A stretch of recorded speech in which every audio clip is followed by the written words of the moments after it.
자,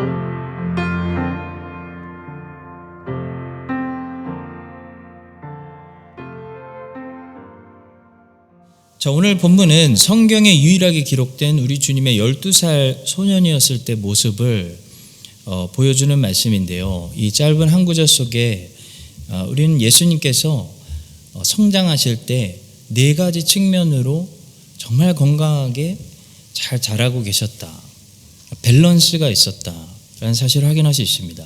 사람은 네 가지 측면으로 잘 자라야 건강하게 자랍니다. 한 가지 측면으로만 자라고, 두 가지 측면으로만 자라고, 세 가지 측면으로만 자라면 안 됩니다. 네 가지 측면으로 자라야 건강한 사람이 돼서 성장해서 하나님이 쓰실 수 있는 준비된 사람이 됩니다. 여러분, 오늘 말씀을 들으시면서 나는 어떤 측면에서 조금 잘 자라지 못해서, 그러니까 아직도 좀 아기 같아서 자꾸 흔들리는지 한번 살펴보시고, 아직 미성숙한 그 아기 같은 부분이 잘 자라서 온전한 사람이 될 수 있게 해달라고 우리 함께 기도했으면 좋겠습니다. 자, 네 가지 측면에서 첫 번째를 좀 길게 얘기할 건데요. 신체적 성숙입니다. 몸입니다, 몸. 하나님의 아들 예수님은 사람이 되셨고 이 땅에 계셨을 때 몸이 점점 자라셨습니다. 본문입니다. 예수는 지혜와 키가 자라가며 하나님과 사람에게 더욱 사랑스러워 하시더라. 이 크리스천들이 몸 이야기를 하자면요, 건드려야 되는 토픽이 많습니다. 그 중에서 기독교 역사에서 항상 중요시 되었고 반복되었던 주요 토픽들이 세 가지가 있는데요. 몸을 가지고 우리가 일으킬 수 있는 잦은 실수들이 있습니다. 몸과 관련돼서 우리에게 자주 발생하고 자주 반복되는 실수, 반복되는 유혹, 반복되는 함정이 있는데 바로 위선적인 신앙과 수도원적인 신앙과 영지주의적인 신앙이 있습니다. 위선적인 신앙부터 볼게요. 몸을 가지고 우리가 할 수 있는 실수입니다. 바리새인들의 특징이었죠. 몸과 마음이 다른 것을 가리킵니다. 이 실수 자주 하시죠. 우리 주님께서 가장 싫어하셨던 죄 중에 하나가 바로 바리새인들의 특징이었던 위선입니다. 마음은 자기 의를 자랑하고 있으면서 몸으로는 금식하고 자주 기도하고 예배드리고 하는 그런 신앙생활입니다. 보통 바리새인들은 어떤 경향을 가지고 있냐면 사람들에게 인정받고 싶은 강한 욕구를 가지고 있습니다. 그래서 여러분, 사람들에게 보여주고 싶고 인기를 얻고 싶고 인정받고 싶은 욕구가 강하게 나를 지배하지 않도록 늘 조심해야 됩니다. 왜냐하면 바로 그 욕구가 우리를 바리새인으로 만들어요. 그리고 위선자로 쇼하게 만듭니다. 그러니까 나오기 싫으면 그냥 안 나오면 되는데 사람들 보니까 체면 때문에 앉아 있어서 억지로 듣는 사람은 바리새인입니다. 바리새인들은 연습을 하고 있는 겁니다. 주님이 제일 자주 싸웠던, 부딪혔던 사람들이 위선적인 사람들입니다. 왜 하나님은 세리와 창녀는 참아줘도 위선자들 참아주시지 못하는 걸까요? 간단합니다. 우리 사람들은요, 속을 못 봐요. 하나님은 지금도 사람의 속을 훤히 보시기 때문입니다. 사람들 눈을 신경 쓰던 바리새인들, 그 바리새인들은 옷차림이 중요했고 기도할 때 폼이 중요했습니다. 외모가 중요했습니다. 중심을 보시는, 마음을 보시고 동기를 보시는 하나님의 눈을 점점 더 신경 쓰지 못했습니다. 왜냐하면 사람들 눈 신경 쓰느라고. 성도 여러분, 하나님의 눈을, 우리 그리스도인들은 하나님의 눈을 신경 써야 됩니다. 사람들은 내가 생각하는 것보다 나에게 별로 관심이 없습니다. 자, 두 번째로 수도원적인 신앙인데요, 몸을 가지고 우리가 할 수 있는 잦은 실수입니다. 수도원적인 신앙은 중세시대 로마 카톨릭 교회의 부패를 보고 반동처럼 일어난 나름 개혁운동이었습니다. 말씀으로 돌아가는 개혁운동이 근데 아니었기 때문에 루터나 치빙글리 칼빈처럼 성공하지는 못했고요. 실패한 개혁운동입니다. 수도원 운동은 핵심이 이겁니다. 몸을 훈련시켜서 속을 다스려 보겠다. 그러니까 바깥에 영향을 줘서 속에 영향을 주겠다는 방법입니다. 그래서 겉으로 몸을 훈련하는 수많은 규칙들을 만들었고 성 베네딕트가 만든 베네딕토 룰이라는 것을 주로 사용했습니다. 자, 룰을 사용하니까 어떻게 될까요? 율법주의에 점점 빠질 수밖에 없습니다. 나 오늘 청소했다. 나 오늘 차가운 바닥에 좀 누워 있었다. 나 오늘 기도 1시간 했다. 나 오늘 구제했다. 근데 수도원 운동의 최고의 문제는 몸을 훈련시켜서 우리 속 사람을 새롭게 하는 이 방법이 100% 실패한다는 겁니다. 루터가 말씀을 발견하기 전까지 성 어거스틴 수도원의 수도였습니다. 루터처럼 혹독하게 수도원 생활을 아주 지독하게 한 사람도 없습니다. 하루에 몇 시간씩 차가운 바닥에 엎드려서 기도하고 그랬습니다. 침대가 있는데 일부러 차가운 바닥에서 잡니다. 수도사들이 하는 겁니다. 자, 그런데도 루터는 뭘 발견했냐면 루터는 적어도 하나님과 스스로 자신에게 정직한 사람이었어요.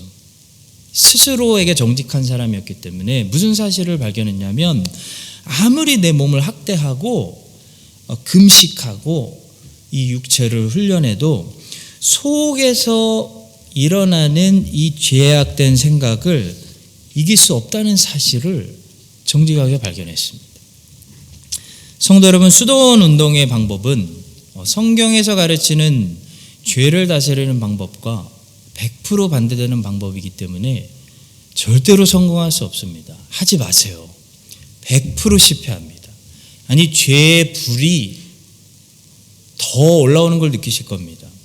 성경은 죄를 어떻게 다스리라고 말씀하냐면 속에서 다스려야 겉으로 행동도 바뀐다, 열매 맺는다 라고 말합니다.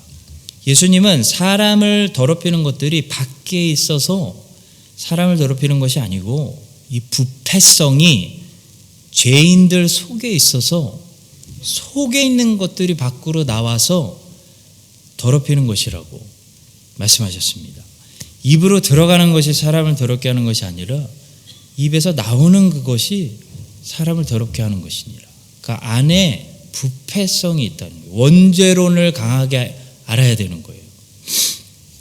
따라서 성도 여러분, 수도원 운동가들은 세상의 환경이 언제나 문제라고 생각해서 환경이 나를 더럽힌다고 생각하기 때문에 도시를 떠나서 사람들을 떠나서 광야로 들어가서 은둔 생활을 했습니다.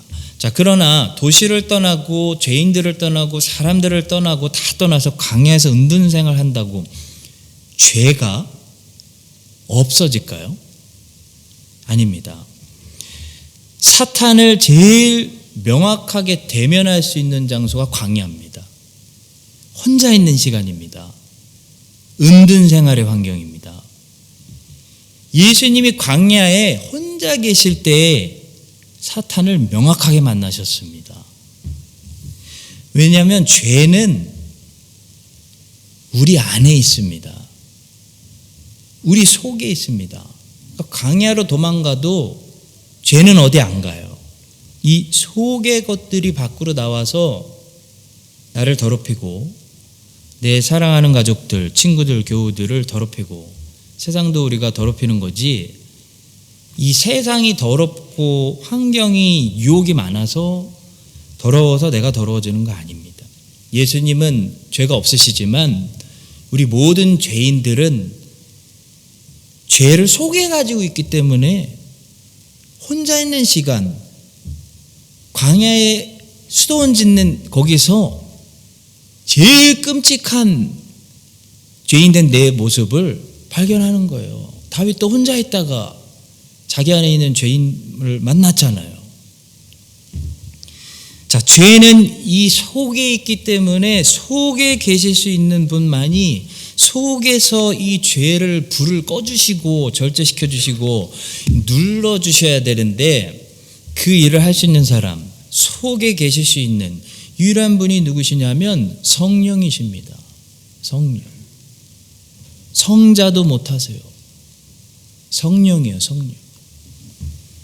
그래서 존 오웬과 많은 청교도들이 말하는 죄 죽이기란 죄 없애기가 아니고 육체 훈련도 아니고 성령으로 충만한 거예요. 성령으로 충만하여 성령이 신자 속에서 죄의 생각, 죄의 발동, 죄의 마음을 계속 잘라주시고, 자라나면 머리카락 계속 자라나듯이 또 자라요. 얘가 안 없어져요. 제거는 안 돼요. 죽어야 돼요.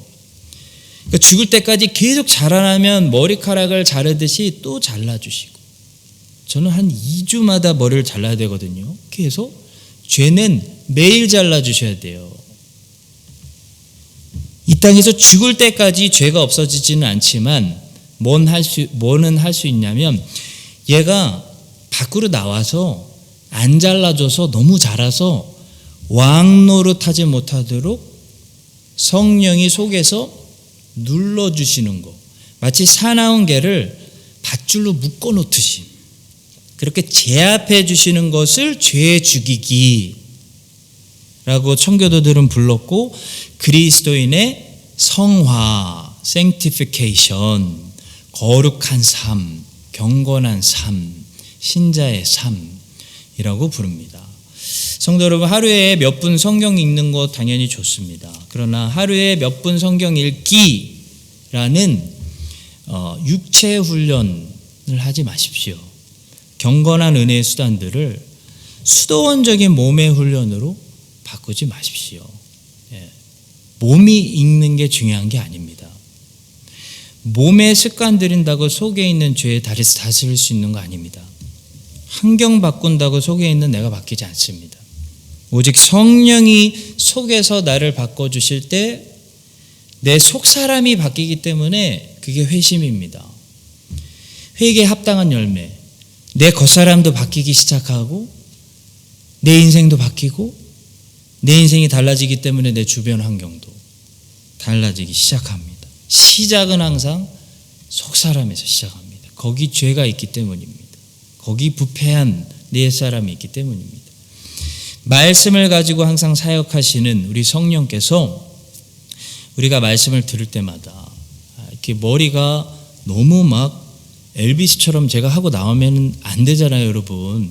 그러니까 종종 잘라야 되는 것처럼 주기적으로 말씀을 가지고 사역하시는 우리 성령께서 우리 속에서 이거 가만 놔두면 큰일 할지도 모르는 이 죄의 머리카락들을 항상 일정한 왕노릇하지 못하도록 짧은 길이로 잘라주시기를, 우리의 속사람을 바꿔주시기를 예수님의 이름으로 축복합니다. 자, 세 번째로 우리가 몸을 가지고 잘못할 수 있는 실수는요, 마음만 드리고 몸을 제물로 드리지 않는 영지주의적인 신앙입니다. 자, 영지주의는 그리스 철학입니다. 어떤 철학이냐면, 어떤 사상이냐면 물질적인 육체적인 세상을 악하게 보는 거예요. 저질로 보는 거예요. 저질. 더 나아가서 악하다. 그러니까 영적인 것들만 고질로 보는 겁니다. 영적인 것들은 신성하고 고질이고 선한데 물질과 육체적인 세상은 악하고 저질이다 라고 보는 거예요. 그래서 예수님의 성육신, 육체 부활 이를 믿지 않는 겁니다. 자, 이 헬라 철학이 근데 복음을 믿은 사람, 기독교 복음을 만나서 섞여버렸을 때 영지주의라는 이 헬레니즘이 기독교 복음을 만나서 적당히 섞였을 때 이단이 나오는 거죠. 이단이 나온 게 영지주의입니다. 이게 초대교회 때 교회를 괴롭혔습니다. 교회를 물들였습니다. 근데 이 영지주의는 2000년 전에 사라진 게 아닙니다. 헬레니즘과 영지주의는 사라진 게 아니라 다른 이름으로 활동합니다. 아니면 숨은 이름으로 사람들이 눈치채지 못하게 오늘도 활동해서 많은 교회들을 물들이고 많은 기독교인들을 괴롭히고 있습니다. 영지주의는 물질적이고 육체적인 것들은 악하다고 저절로 평가하는 사상을 심어주기 때문에 영지주의에 빠지면 사람이 신비주의처럼 되고, 하나님은 내 마음을 받아주실 거야, 마음이 중요하지 라는 잘못된 생각에 빠져서 마음으로만 하나님을 섬기면 되고 몸으로는 하나님을 섬기지 않아도 된다는 잘못된 생각에 빠질 수가 있습니다. 그러나 그렇지 않습니다. 하나님은 태초에 세상을 물질적인 세상으로 만드셨습니다. 하나님은 흙으로 사람을 지으셨습니다. 육체적인 세상을 만드시고 뭐라고 그러셨냐면 보시기에 좋았다, very very good 이라고 하셨습니다. 이게 하나님의 평가입니다. 물질적인 것은 저질이 아닙니다. 고질입니다. 하나님은 바다의 물고기와 하늘의 새들과 땅의 들짐승과 몸을 가진 사람을 지으시고 흙으로 사람을 만드시고 이 지구를 보시며 하나님 보시기에 참 좋았다, 다른 말로 하면 선하다, 굿, 선하다 라고 평가하셨습니다. 그러니까 몸은 무조건 악하다고 하는 것은 기독교 사상을 정면으로 공격하는 이단입니다. 저는 아이들이 교회 밖으로 나가서 활동할 때마다 항상 첫 번째도 안전, 두 번째도 안전, 세 번째도 안전이다, 쇠뇌를 시킵니다. 왜냐하면 영은 오늘 은혜 못 받아도 다음 주에 받으면 됩니다. 몸은 너희들 오늘 사고 나서 한번 다치면 끝입니다. 하나님이 영은 날마다 새롭게 해주시지만 몸은 날마다 새롭게 안 해주십니다. 몸은 한 번만 주셨습니다. 그런 한 번 받은 몸으로 우리는 평생을 살아야 됩니다. 그러니까 몸은 함부로 사용하면 안 됩니다. 몸은 소중합니다. 몸은 아껴서 정말 써야 될 곳에만 써서 닳도록 해야 됩니다. 그것이 몸을 제물로 드리는 것입니다. 여러분 제물 생각해 보세요. 제물은 한번 여기서 태워야 되는데 이 제물 고기를 잘못된 장소에서 다 태워버렸다고 생각해 보세요. 제물이라는 것은 잘못된 장소에서 한번 다 태우면 끝이에요. 끝이지. 새까맣게 탔는데 이 잿더미가 된 제물을 나중에 깨닫고 여기서 태워야 되는구나, 가져와서 하나님 번제물 받아주세요, 제단 위에 드릴 수 없는 겁니다. 고기이기 때문에. 몸도 마찬가지예요. 제단 위에서 제물로 태우기 위해서는 이 제물이라는 것은 다른 곳에서 태우지 말아야 됩니다. 성경은 우리 몸을 한 번 태울 수 있는 이 몸, 평생 우리가 태우는 건데, 태우고 닳고, 그리스도인은 몸이 썩는 게 아닙니다. 우리는 태우고 있는 거예요. 그래서 한 번 태우는데 엉뚱한 곳에서 잿더미가 되게 태우면 안 되겠죠. 너희의 몸을 선물로 다시 돌려받았으니 너희 몸은 이제 너희 게 아니니 거룩한 산제물로 드리라 라고 말씀합니다. 하나님 제 마음 드렸으니까 받으셨죠?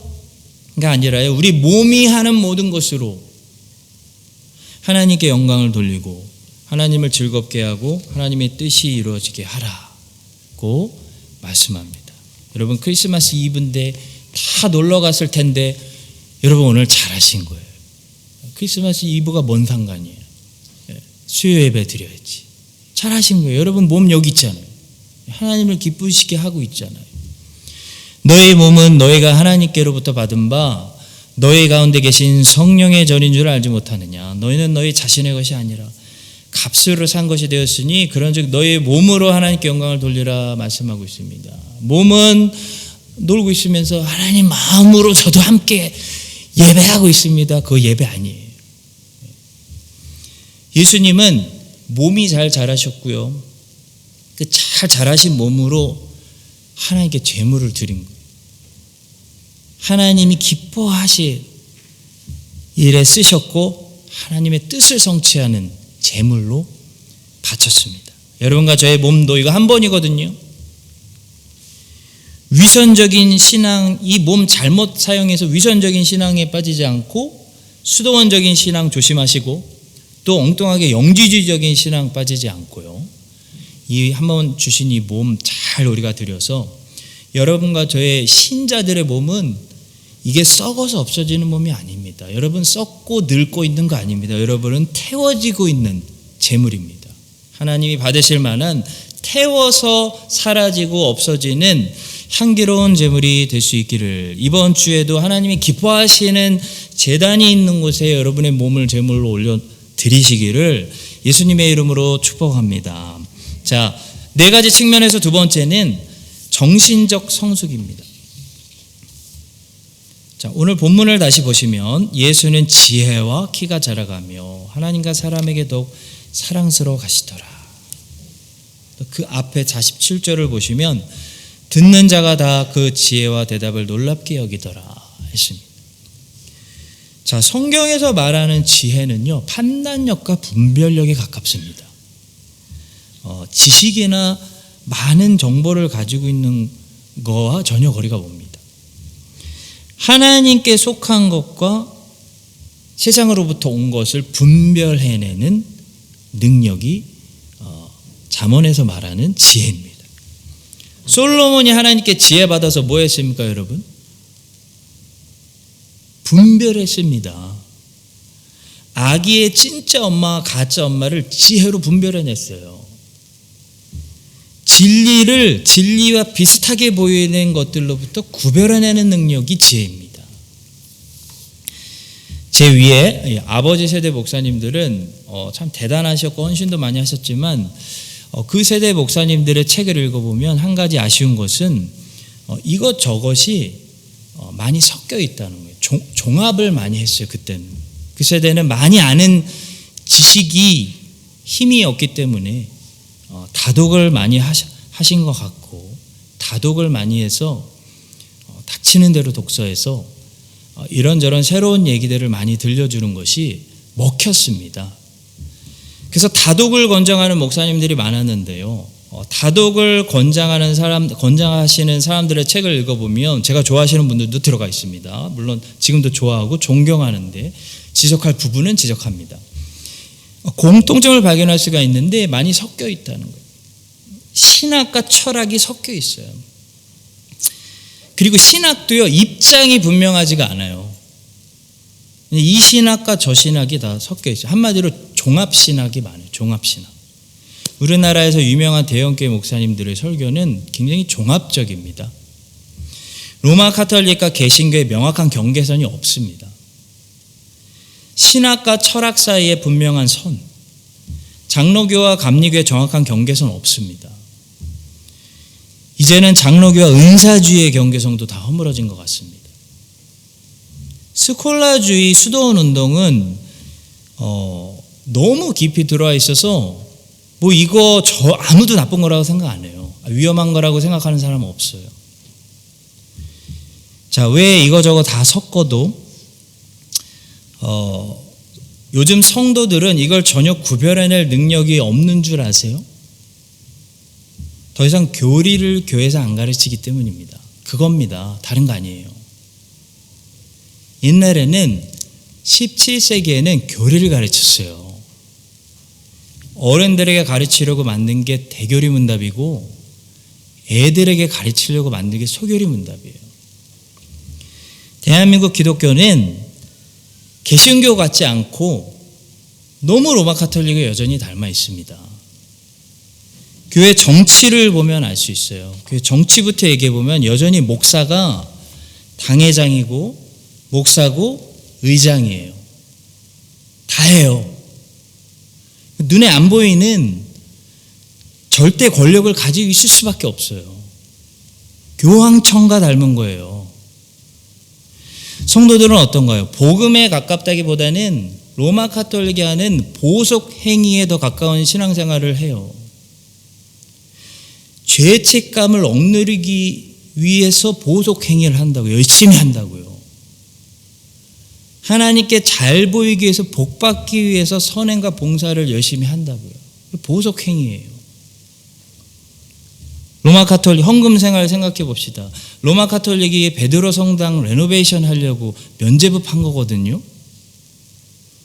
여전히 교회 덩치 넓히고 지교 세우고 우리 이름을 내기 위해서 헌금을 모으는 일이 얼마나 많아요. 자, 교회가 왜 그렇게 됐을까? 왜 그런 역사, 물론 안 좋은 부분만 제가 얘기했습니다. 근데 왜 안 좋은 부분들이 그런 게 있었을까? 원인을 말씀드리는 거예요. 이거 저거가 다 섞였기 때문이에요. 청교도 목사님들, 17세기 영국의 목사님들, 비국교도 목사님들, 책을 열심히 읽고 청교도 목사님들 설교를 들어보면 여러분 한 가지 공통점이 있습니다. 섞여 있지 않다는 느낌이 바로 들어요.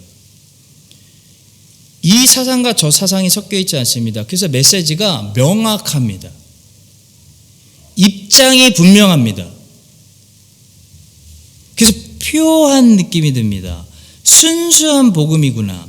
순수한 진리구나. 성경으로만 성경을 해석한 순전한 교리구나. 불순물이 없는 금입니다. 정금입니다. 사도 바울 설교 듣고 있는 것 같습니다. 사도 바울은 복음만 전했습니다. 예수 그리스도 외에 다른 것에 관심을 껐습니다. 예수 그리스도와 다른 것을 섞어서 전하지 않았습니다. 그래서 하나님의 영광만 찬란하게 비추게 했어요. 우리가 정신적으로 자라나고 그리스도인으로서 정신적으로 성숙한다는 것은 다독을 많이 해서 공부를 많이 해서 세상에 널려있는 이 지식 저 지식을 많이 해서 똑똑한 척한다는 것을 말하는 게 전혀 아닙니다. 이제 그 많은 지식으로 전문가가 돼서 이유를 창출하는 돈 버는 시대는 끝났습니다. 대학교들 다 문 닫을 수도 있습니다. 더 이상 전문가를 만들어내서 전문 지식으로 이유를 창출해내는 시대는 끝났어요. 이젠 잘하는 게 의미가 없어요. 왜냐하면 AI가 다 해요. AI가 다 잘해요. AI가 다 모든 지식을 알고 있어요. 정신적으로 성숙한다는 것은요, 성경에서 지혜로워진다는 것을 말합니다. 하나님께 속한 것과 하나님께 속하지 않은 것을 갈수록 아주 날카롭게 구별해내고 분별해낼 수 있는 능력을 말합니다. 솔로몬처럼 지혜로워서 진실과 거짓, 겉으로는 둘 다 엄마예요. 근데 진짜 엄마와 가짜 엄마를 분별해내는 것을 말합니다. 여러분, 칼은 날카로운 게 중요하지 크고 옆으로 넓은 게 중요하지 않습니다. 칼이 크다고 잘 써나요? 칼은 작아도 날카로울 때 잘 썰립니다. 진리도 마찬가지고 말씀도 마찬가지입니다. 말씀은 성령의 검입니다. 성령은 말씀을 가지고 사역하십니다. 말씀을 가지고 사람들을 찔러서 중생하시고 성화시키고 구원하십니다. 성령의 검은 어떤 검이냐면 날카로운 검이에요. 정말 날카로운 검이에요. 보통 칼은 아무리 날카로워도 그 끝이 이 정도까지는 날카롭지 않아서 정확히 거기에만 찌르지는 못하고 찌르다가 옆에 있는 것들까지 같이 찌를 수밖에 없어요. 그 정확한 부분, 관절과 골수까지도 관절과 골수 사이를 정확히 찌를 수 있을 정도로 날카로운 검은 세상에 성령의 검밖에 없어요. 하나님의 말씀밖에 없어요. 근데 하나님의 말씀, 성령의 검은 그 정도로 정확해요. 하나님의 말씀은 살아있고 활력이 있어 좌우에 날선 어떤 검보다도 예리해요. 혼과 영과 및 관절과 골수를 찔러 쪼개기까지 하며 또 마음의 생각과 뜻을 판단하나니 지으신 것이 하나도 그 앞에 나타나지 않음이 없고 의의 결산을 받을 시에 눈앞에 만물이 벌거벗은 것 같이 드러나느니라. 하나님 앞에는 애매모호하게 섞여서 드러나지 않습니다. 정확히 분리돼서 이건 진리, 이건 거짓 드러납니다. 애매모호하게 섞여서 하나님을 속이지 못합니다. 그것이 하나님의 지혜입니다. 그것이 솔로몬의 지혜입니다. 그것이 예수님의 지혜고 하나님의 말씀이고 그걸 받아서 내 안에서도 점점 더 말씀이 자라서 성령의 검이 날카롭게 역사하고 분별력이 생기는 것, 지혜가 생기는 것이 정신적인 성숙입니다. 여러분과 제가 그리스도인의 지혜, 그리스도인의 정신적 성숙, 이게 자라나서 하나님의 말씀에 대한 깊은 이해, 하나님의 말씀으로 세상에 속한 것과 하나님께 속한 것과 그리스도와 그리스도를 닮은 적그리스도를 분별해야 됩니다. 말세에는 진리와 비슷한 이단을 구별해야 됩니다. 복음과 거의 비슷한 다른 복음, 그 차이점을 구별해야 됩니다. 이 사이를 복음과 거의 비슷한 다른 복음 사이를 정확히 찔렀던 사도 바울처럼 정확히 찌르고 정확히 구별해내고 분별해낼 수 있는 이 시대의 말세에 꼭 필요한 지혜로운 사람들이 되시기를, 지혜로운 한인장로교회 되시기를 예수님의 이름으로 축복합니다. 마지막 세 번째로 이 네 가지 측면에서 세 번째 성숙과 네 번째 성숙은 서로 연결되어 있기 때문에 하나로 묶어서 같이 하겠습니다. 세 번째 성숙은 영적 성숙이고 네 번째 성숙은 사회적 성숙입니다. 영적 성숙, 사회적 성숙. 자, 다시 본문 보도록 하겠습니다. 예수님은 하나님과 사람에게 더욱 사랑스러워 하시더라. 하나님과 사람에게라는 말은 두 말이면서 하나로 묶여져 있는 한 말입니다. 물론 구분할 수 있고 두 말로 구별할 수 있지만 분리할 수는 없습니다. 마치 우리가 삼위일체를 얘기할 때 성부와 성자와 성령은 서로 구별되시고 구분되시지만 separation, distinction 하시지만 separation, division은 아니다. 분리되지는 않으신다 라고 말하는 것과 같습니다. 성부와 성자와 성령은 구별되지 않으시고 구분되지 않으신다라고 말하면 양태론자가 되는 겁니다. 모듈리즘. 그것은 성부와 성자가 성령이다. 사실 한 분이 세 가면을 바꿔 쓰면서 세 가지 역할을 하고 있는 것이다 라고 말하는 것과 같습니다. 그렇지 않습니다. 성부는 성자와 성령이 아니시고요. 성자는 성부와 성령이 아니시고 성령은 성부와 성자가 아니십니다. 성부, 성자, 성령은 구별되시고 구분되십니다. 그러나 분리되지는 않으십니다. 만약에 분리된다고 말하면 우리는 삼신론자가 되는 겁니다. 하나님 세 분이다. 삼신론자는 성부, 성자, 성령 세 하나님이 계시다. 하나님 세 분이다라고 말하는 사람입니다. 아닙니다. 하나님은 한 분이십니다. 우리 하나님은 유일하신 하나님이십니다. 그러나 이 유일하신 하나님은 세 위격을 가지고 있습니다. 이건 우리가 영원히 이해할 수 없는, 그러나 계시하셨기 때문에 우리가 알 수 있고 믿을 수 있는 신비한 교리입니다.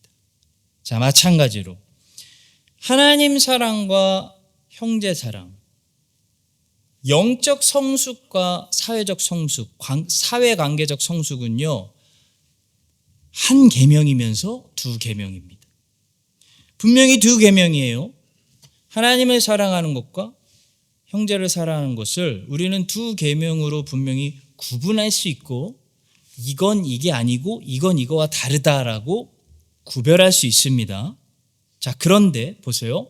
하나님을 사랑하는 것과 형제를 사랑하는 것을 분리시킬 수 있을까요? 예를 들어 하나님만 사랑하고 형제 미워할 수 있을까요? 안 된다는 거예요. 성경이 그럴 수 없다라고 얘기해요. 왜냐하면 이 두 계명은 두 계명이면서 한 계명이기 때문입니다.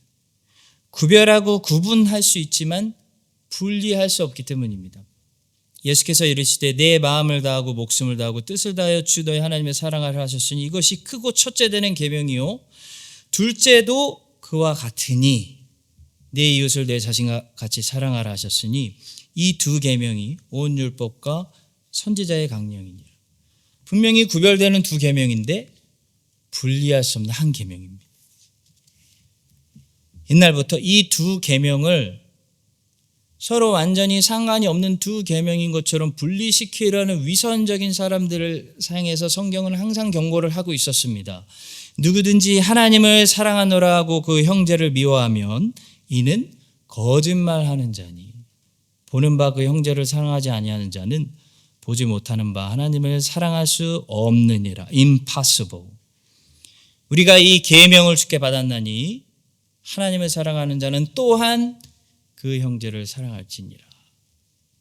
사랑하는 성도 여러분, 예수님은요 하나님께만 사랑스러워지신 게 아니고 사람들에게만 사랑스러워지신 게 아니고 점점 더 하나님과 사람에게 더욱 사랑스러워 가시더라. 성장하셨습니다. 이게 바른 성장입니다.